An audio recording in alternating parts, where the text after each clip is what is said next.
This is Jim Fetzer, your host on The Real Deal, where I am very pleased to have as my featured guest once again, Dennis Camino, who has an extensive military background, aeronautical background, electronics background, with whom I most recently did an interview in relation to the moon landing, which very much, in my opinion, blew it out of the water. I mean, the idea that we went to the moon is beyond ridiculous when you recognize that we didn't have the propulsion power, we didn't have the computing power, that the Von Allen radiation belt is still an obstacle as it has been for the entire duration of the existence of Earth for 4.5 billion years, that the photography on the moon was ridiculous because the camera were mounted external, they couldn't even focus, and yet every photograph is clearly focused, perfectly framed. And I'm even skeptical that they could have actually taken any photographs because of cosmic rays interfering with the photographic plates. Dennis, we talked about a whole lot of issues there, and I'm willing to pick up anywhere you'd like. I think you had a few loose ends you wanted to add about our conversation related to the moon landing hoax. Sure, Jim. You know, we talked about so much stuff on that show. We went down quite a lot of roads, and we covered an awful lot of turf in a very short period of time. One of the things that we kind of didn't really get a chance to go back and revisit has a lot to do with the fact that NASA really had not had the time, the amount of clock time before the launch to get a whole lot of ducks in a row to even make it a legitimate first attempt. We've discussed the fact that these astronauts that allegedly flew on Apollo 11 had spent more than 1,200 hours in a simulator trying to land on the lunar surface in a realistic simulation on Earth.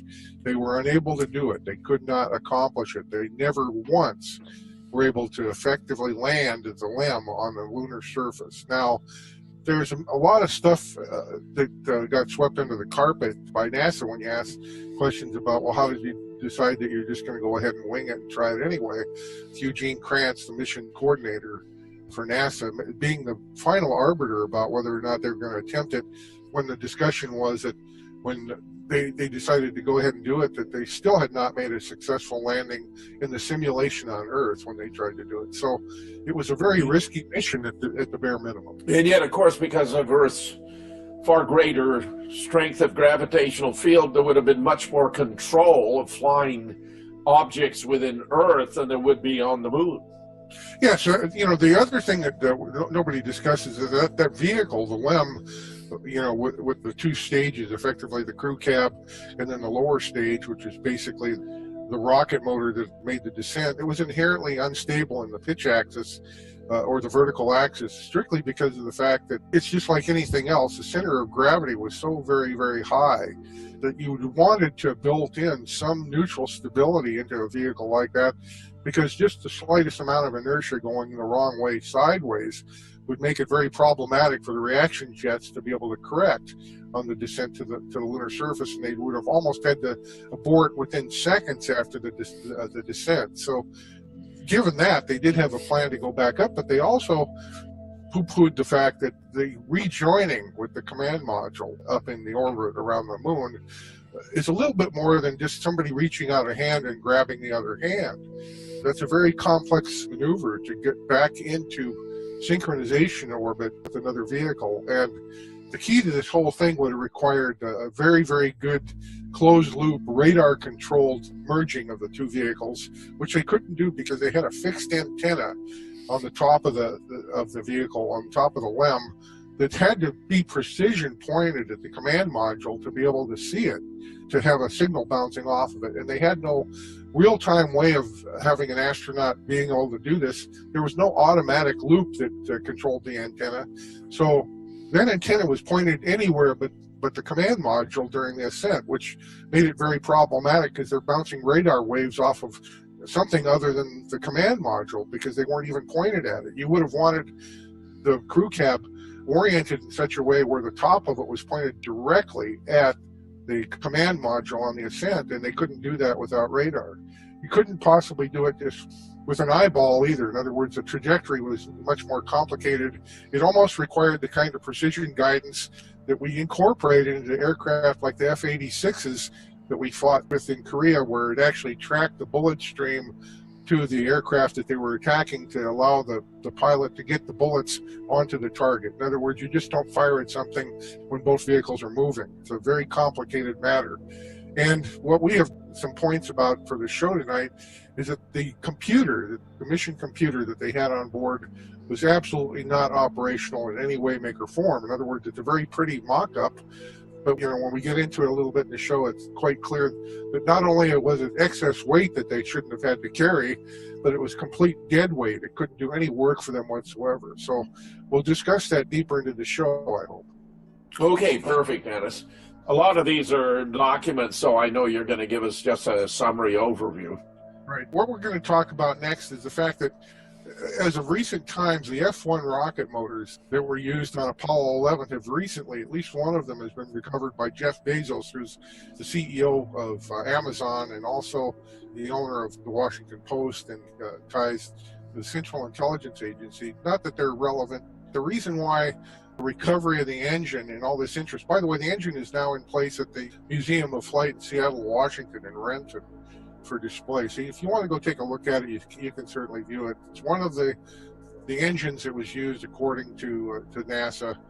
We have a paper that we're looking at here where one of the most serious problems with this engine is it was very, very thermally unstable in its construction, and the claimed thrust rating that this engine had, according to what NASA says versus what it figuratively could produce, were significantly different from each other.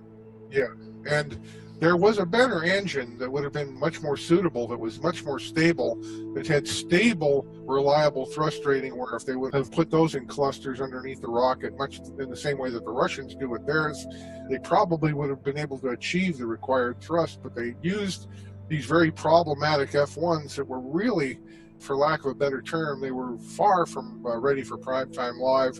They had a number of serious problems with the Inconel 750X alloy that was used in the tubes in the nozzle itself relative to the thermal expansion and burn through. On Apollo 6, for instance, we'll see a slide further into this where you'll see where the doctor that wrote the paper had determined that there was a burn through on Apollo 6's rocket motors, to where it was very fortunate they didn't have a massive explosion during that launch, but they somehow dodged the bullet, but they didn't have the required thrust. We're talking about these things about the tubes themselves were made out of this alloy. These things barely were capable of launching the whole all-up full weight of the rocket into lower Earth orbit, let alone propelling the whole thing to the moon.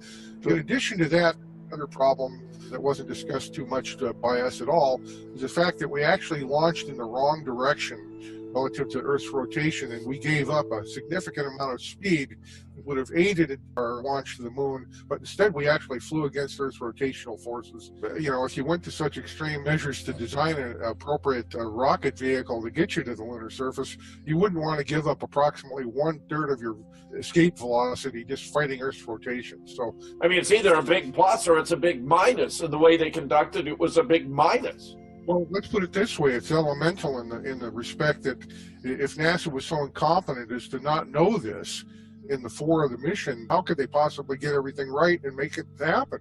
All like that, you couldn't possibly make the rest of the mission work. The whole thing's ridiculous. Anyway, we're talking about turbine discharge gases and shock waves in the nozzle, but NASA ultimately said that they had to do is they changed the size of the tubing. When you look into the discussion, there's a lot of information in here that simply people that have a good metallurgical background will really appreciate if they know anything about how metals react to heat. And the one fundamental problem that we had with this Inconel X750 alloy was that it was really not the right metal to use for anything in a rocket engine. And the process that NASA said that they used for annealing the tubes and getting them into the appropriate shape for the nozzles was such that it embrittled the metal, not made it more flexible, but it made it much more brittle and likely to yield and break. Right. Dennis, they're just producing new problems. Well, the thing is that they, it's like they're talking about unprecedented side loads and irregular heating in the nozzle. Every piece of this paper so adroitly attacks every part of the simplistic and Pollyannish attitude that NASA had, that they could get away with BSing their way through the explanation. And here there's the engine, the RS-68, using a nozzle extension without gas injection and divergence sections. the suppositions and the simplistic explanations that NASA and Rocketdyne put forth about how the F-1 could possibly get this vehicle to the moon are so preposterous that it'd be like a brain surgeon being challenged by somebody that the only thing they've ever worked with was silly putty about how to cut out a diseased part of the brain. The Russians were well advanced in their designs of rocket engines for a very, very long time. Certainly rocketry is not a science that we jumped into with perfection. In other words, it took an awful lot of failure to a point where the Russians, for instance, were able to build the most powerful rocket engines. And by the way, Lockheed Martin rocket specialists that designed some of the latest rocket technology for the United States looked at many Russian designs over the recent years, and they've made public statements that they do not understand how the Russians achieve such high chamber pressures in their rockets. Now, when they can admit that they don't even understand how the Russian designs do this, and by the way, the Russians' engines are being purchased by the United States today. The RD series of rocket motors that the Russians build are, in fact, in use every single time we launch, almost every time. Every now and then we'll use an Atlas, which is one of our designs, but when we're lifting a heavy payload, we're using a Russian engine. Now think about this. If the United States had such superior rocket technology in the 1960s, why would we have to ask the Russians to build rocket engines? Why would we need their stuff? Dennis, I agree completely. It's ridiculous. It must take a lot of self-control not to just raucously laugh and roll on the floor to look at the crap that we put forward as science. When we're talking about this Rocketdyne solution to pressure oscillations and shock waves in the nozzle, that they used a 50-grain, 3.5-gram bomb attached to the face of the injector plate to deflect the shock wave out of the nozzle so it wouldn't blow the chamber to smithereens. And then after that, the acoustic wave in the combustion chamber is supposed to be perpetually deflected out and solved from that moment on. And I really don't think it works like that. But that was what Rocketdyne put out and said that that's what they did on the H-1 and F-1 engines to control them. It's preposterous, and the Russians are calling us on it. Anyway, to this slide here, we're talking about the number of injectors, the baffle radius, and piston chamber pressures. Everything points to the fact that the engine wasn't suitable to get to even 75% of the rated thrust that NASA said that it acquired to be able to get to the moon. And therefore, because of this particular situation, we're in very deep trouble getting to the moon even a little bit, let alone flying multiple missions there. So this really is a technical proof that we did not have the propulsion power to get to the moon. No, and the reliability, as this Russian has stated, it's clear in this Apollo 6 picture that's going to come up after this slide that the engines are in serious trouble. Had there been human beings on the top of this rocket, they would have been killed. Fortunately for the United States, nobody, I think, ever got on top of one of these rockets without being probably sedated to the point where they had no clue what was going on. But clearly, when you look at this explanation about the fact that cooling tube breakthroughs were occurring on Apollo 6, when you have something like this going on, the next step is in a massive explosion. We're very fortunate. Actually, the United States is fortunate that they didn't blow this rocket to smithereens on this launch. And the one thing that's very apparent is the F-1 engine did not change in its design, even though they clearly could see that they had a major problem here with it. So once again, if you're doing something wrong, you deviate from that plan and go to another plan when you know that the only option is to do something different because your old plan is defective. But we had many, many issues with this F-1 engine. Like I said, the NK-33 that's cited in this document would have been a better choice. They were stable. They had good power. If you ganged enough of them on the bottom of the rocket, the footprint would have been approximately the same. And in fact, their actual launch weight would have been lower. So we would have had more capability to get more payload into lunar orbit, possibly if they would have used a different engine. And by the way, they made an even larger engine than this that they apparently decided that they were going to try and attempt to fly with. It's ridiculously huge, and it was such a mess that if they ever would have tried to fly with it, it would have been a massive explosion. And that's why none of them were ever flown. They went to the effort to design an engine bigger than the F-1, approximately 4 or 5 times larger in height and circumference, and yet it never flew on any rocket, never even did a test burn on a stand.